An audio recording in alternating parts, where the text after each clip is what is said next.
შვილებზე ვსაუბრობდით და ერთგან ამბობთ, რომ პირველმა შვილმა აქეთ გამზარდაო და მე ეს გამოცდილება დამეხმარა მეორე შვილის გაზდაშიო. მე ვარ ახალბედა მამა და ბევრს ვეკითხები ხოლმე რაღაც ინფორმაციას ვაგროვებ ამასთან დაკავშირებით. არის თუ არა ისეთი შეცდომა, რასაც ყველა მშობელი უშვებს აპრიორი მიუხედავად იმისა, რომ იცის, რომ ეს შეცდომაა.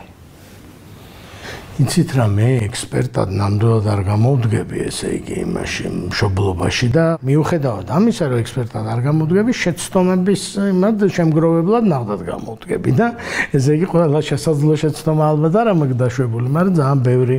მოკლედ, სადღაც წავიკითხე, რომ ამბობენო, რომ ბგერის სიჩქარეო მაღალიაო, ბგერის გადაადგილების სიჩქარეო, ეს არის ტყუილიო რა. იმიტომ რომ დედაჩემი, რასაც მეუბნებოდა 20 წლისასო, გავიგონე 40 წლისამ.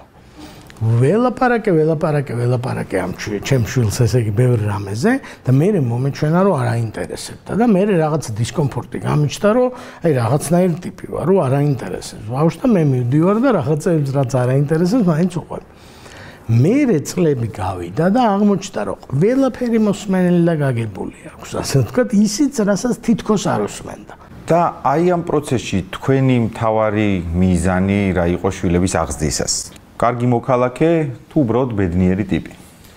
მე ბედნიერების ბანაკიდან ვარ, ასე ვთქვათ რა, რომ ადამიანი უნდა იყოს ბედნიერი, ოღონდ სხვა ადამიანების პატივისცემის, აი, ესე იგი, სხვის ჩემი თავისუფლება, ესე იგი, სხვის თავისუფლების შეზღუდვა მდე სანამ მივა.